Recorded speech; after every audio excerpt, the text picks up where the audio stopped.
Stories of mysterious abductions have been with us for decades, to the point that they've become a huge part of Western culture. Unfortunately, this has erased much of the nuance surrounding these events, including strange occurrences felt before, during, and even after the abduction itself. Perhaps it's finally time for people to listen to what really happened to those who found themselves taken in the night. Since the 1961 case of Barney and Betty Hill, so-called alien abduction stories have largely followed a familiar pattern.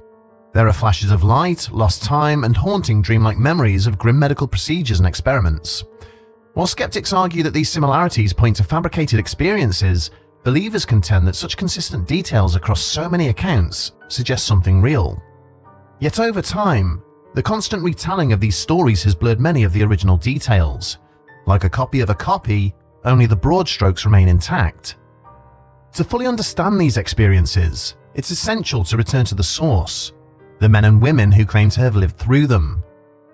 For instance, many people who report encounters with extraterrestrials describe them not as isolated incidents, but as recurring events. Some recall an unsettling sense of dread or paranoia in the days leading up to an encounter, marked by jitteriness and repetitive behaviors, like repeatedly locking doors and windows. One abductee compared this behavior to how animals act when sensing a nearby predator. Stranger still are the frequent reports of bizarre auditory experiences, ringing, beeping, or clicking sounds that seem to come from nowhere. When these individuals ask others nearby if they can hear it, they often discover that the sound exists only in their minds. Other senses also seem to go haywire, with many reporting a strong smell of sulfur or feeling an unsettling vibration throughout their body. Some even describe poltergeist-like phenomena such as objects moving by themselves or electrical devices malfunctioning. The presence of these various phenomena surrounding abductions challenges the tired, drunken fisherman stereotypes often applied to these individuals. In truth, those who've experienced such encounters often describe a lasting sense of vulnerability, as if their safety can never be guaranteed again. The following tales were sent directly to bedtime stories, representing first-hand accounts from those who say they have lived through these terrifying experiences. A man going by the pseudonym Joe Keeble wrote to us about an experience he had in 1989, when he was a student at Bristol University in England.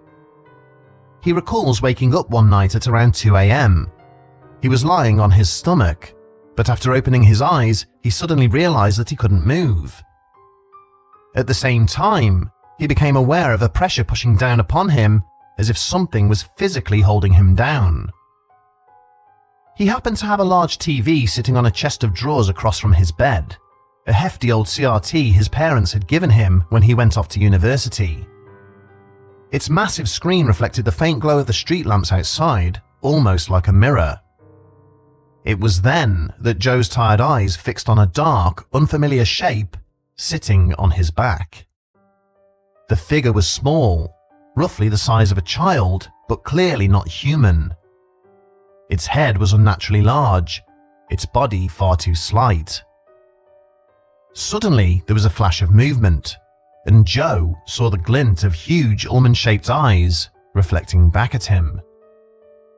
The being, whatever it was, had turned its head and was now staring directly at him through the mirror image. Then came a strange grating noise. Horrified but paralyzed, Joe watched as the TV slowly began to rotate on the dresser. After several moments, it had turned enough so that he could no longer see the creature in the reflection. Then, without warning, he felt a sharp pain in his back. Moments later, he lost consciousness. When Joe awoke later that morning, he felt groggy, almost as though he'd been drugged. Expecting the drowsiness to lift after a few minutes, he waited, but the brain fog stubbornly persisted. Hoping a shower might clear his thoughts, he headed to the bathroom. There, as he undressed, he noticed a small, red, triangular mark on his back. When he pressed it with his finger, a sharp pain radiated outward. It was fresh and still tender. This discovery unsettled him. He'd awoken with a hazy memory of the strange creature from the night before, but had initially dismissed it as nothing more than a bizarre dream. After his shower, he returned to his room, only to find that his television was in a different position. In his email, Joe insisted he had never suffered from sleep paralysis, either before or after this incident. He also emphasized that the physical evidence, the mark on his back and the moved television, suggested that what he experienced wasn't just in his mind. As disturbing as Joe's story is, it pales in comparison to the experience of Kevin Jones and his then-girlfriend, Claire. In the early 2000s, the couple suffered a rash of inexplicable events that culminated in a truly terrifying encounter. A native of Wisconsin in the United States, Kevin reports that he began noticing strange goings-on a full week before the actual event. It all started one day whilst he was working in his home office. As he was looking at his computer monitor, he noticed a small black figure standing off to the left in his peripheral vision. Upon turning his head, the being disappeared. But whilst a single such instance could easily be dismissed as the mind playing tricks, Kevin reports that this happened again and again at all times of the day. He would be moving around the house doing different activities and suddenly catch a glimpse of the same small figure out the corner of his eye, but the moment he tried to focus on it, the shape would simply vanish. Kevin assumed this was all due to fatigue and made a silent promise to himself to get more sleep. However, one night, he decided to mention the phenomenon to Claire and was shocked to hear that she too had been experiencing the same thing. Try as they might, neither of them could shake the feeling that they were being watched. Over the course of the next week, things only got worse. Pictures would fall from walls. Items would fall off shelves. In all cases, nobody would be anywhere near them. Twice, the couple came home to find the cushions on their sofa rearranged into strange pentagon formations on the living room floor. Before long, the pair's frequent jokes about the house being haunted took on a less jovial, more sinister turn. They shared an experience that neither one of them could simply ignore. One night, they were both sitting in the living room.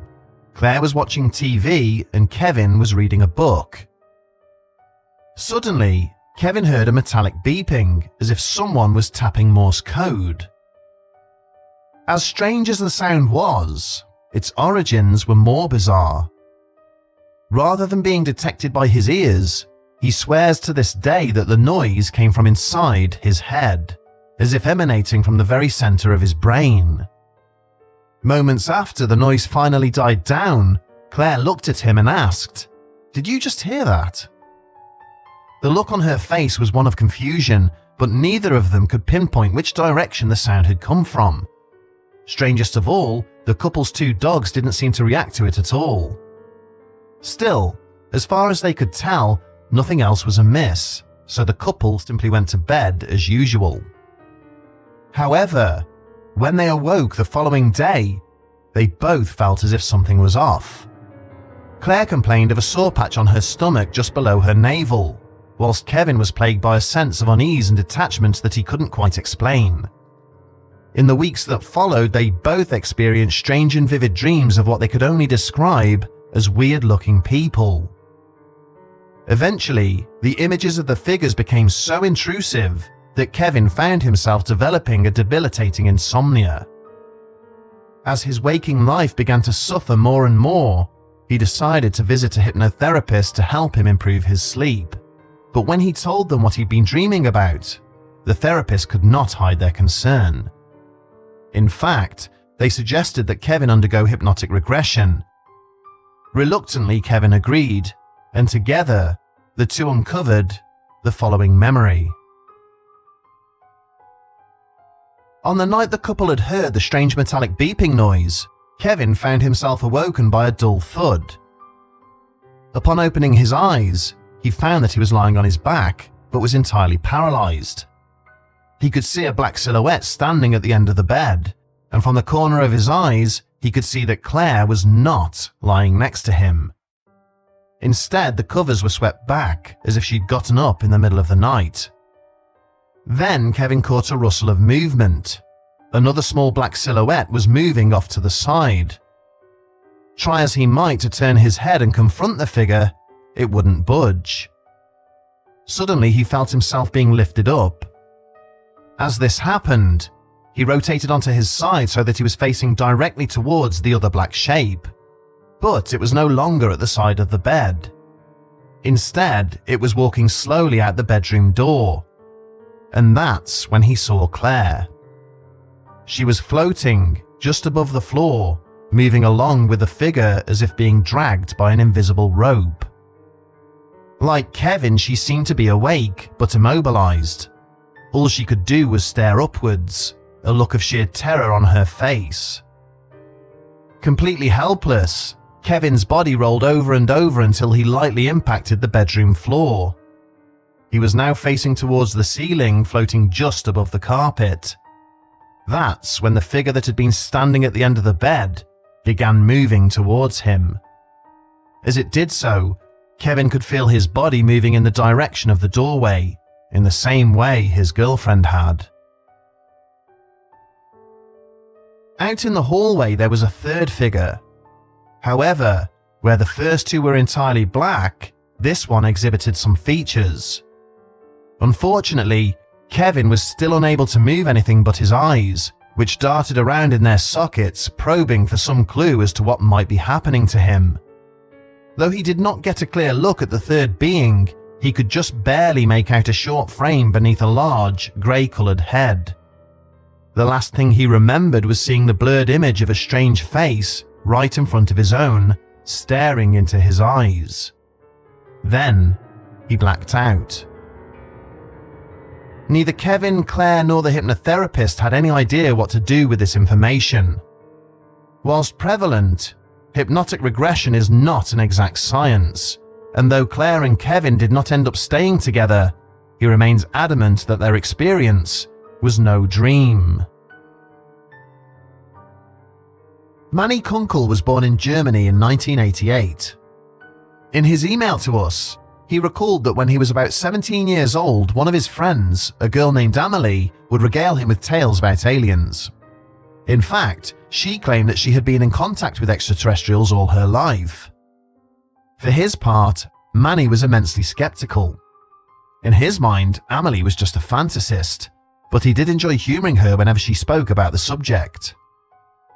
One day he finally asked her to describe what these supposed aliens looked like. She claimed that they were very tall, somewhat slim, and had white skin. In many cases, she said they could pass for humans, especially the females. Jokingly, Manny told her to tell them that he would like to meet them, and that they should come and visit him. Of course, he thought nothing of this remark. As the days passed, he forgot about the interaction entirely. Then, one hot night in the summer of 2005, Manny was awoken by a strange buzzing noise. It was dark, but he could immediately sense that there was someone in the room with him. He went to wipe his eyes but felt a pressure on his hand, as if it was being held down. Suddenly the weight released, and he looked down just in time to see a spindly white hand moving away from his own, before receding into the darkness of the room. His heart pounding, Manny spun around and turned on his lamp, only to discover that the room was empty. He was alone. He would have similar experiences on 2 more occasions before he finally told Amelie that he in fact did not want to meet her alien friends and would she mind asking them to stop visiting. He never experienced the phenomenon again. So what are we to make of these stories? The first thing to note is that all of them take place when the individuals are asleep, which lends credence to the skeptical view that they are the result of hallucinations during sleep paralysis. Indeed, much of what is described by those taken in the night fits the common symptoms of this condition, being unable to move, a heavy weight pressing down on the body, and the feeling of an ominous presence. Scientists attribute sleep paralysis experiences to the brain being trapped between sleep and wakefulness, which allows it to create vivid, dreamlike hallucinations whilst the body remains stationary. This would seem to explain Manny's situation, except for the fact he says the paralysis was only momentary and only affected his hand. In the cases of Kevin and Joe, who were totally incapacitated during their encounters, there was physical evidence after the incident. Even for skeptics, it's difficult to explain the appearance of injuries or the movement of objects in the room as the result of sleep paralysis. And what of the hundreds of abduction experiences that occur when the subject is not asleep, such as the many reported incidents that take place late at night whilst driving on lonely stretches of road? This brings up yet another question. What if alien abductions are not physical events at all? Perhaps these beings are not from another planet, but from a different plane of existence, and they are not interacting with our bodies, but with our minds.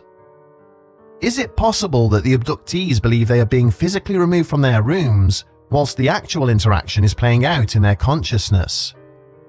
This theory could explain why proving these encounters is so elusive. If the beings are able to enter our thoughts, they would leave little physical evidence behind. This theory would also explain the internal noises and visions. In Kevin's story, the couple's dogs hadn't reacted to the sounds that he and Claire heard. This is likely because they weren't occurring in the real physical world. Similarly, what if the marks on Joe's back and Claire's stomach were part of their vision, created out of their absolute belief that something physical occurred? Manifestations of this nature have been seen in other alleged supernatural phenomena, such as stigmata.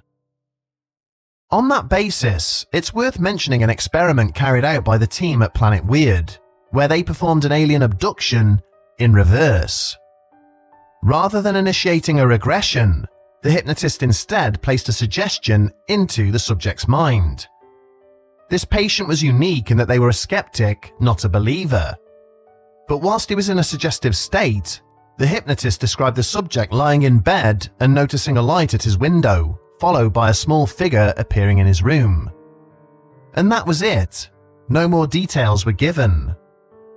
Nevertheless, upon coming out of the trance, the subject reported a whole subsequent experience of being taken aboard a ship and examined. Even after being informed of the memory implant, he remained utterly convinced that the entire episode was absolutely real. It's almost as if the hypnotist had accidentally unlocked some sort of doorway to an interaction with these beings. This raises even more profound questions about the nature of these entities. Some theorize that the Greys aren't extraterrestrial at all, but spiritual beings, possibly even demons. For instance, there are reports of abductees invoking the name of Christ, which instantly ends their experience, leaving them alone and unharmed. The smell of sulfur, a classic sign of demonic presence, is also commonly reported during such encounters. Finally, it's worth considering the medieval depictions of demonic imps, which bear an uncanny resemblance to many modern descriptions of the grey aliens.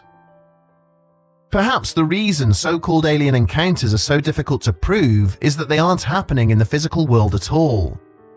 The visions, sounds and smells leading up to the actual abduction could be evidence of a thinning barrier between space and time, or even Earth and hell. Once porous enough, these creatures are finally able to enter our minds, tormenting us as we sleep.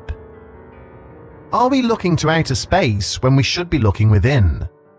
It's hard to tell, but one thing is certain. If these beings are intent on infiltrating our world, there seems to be little we can do to stop them.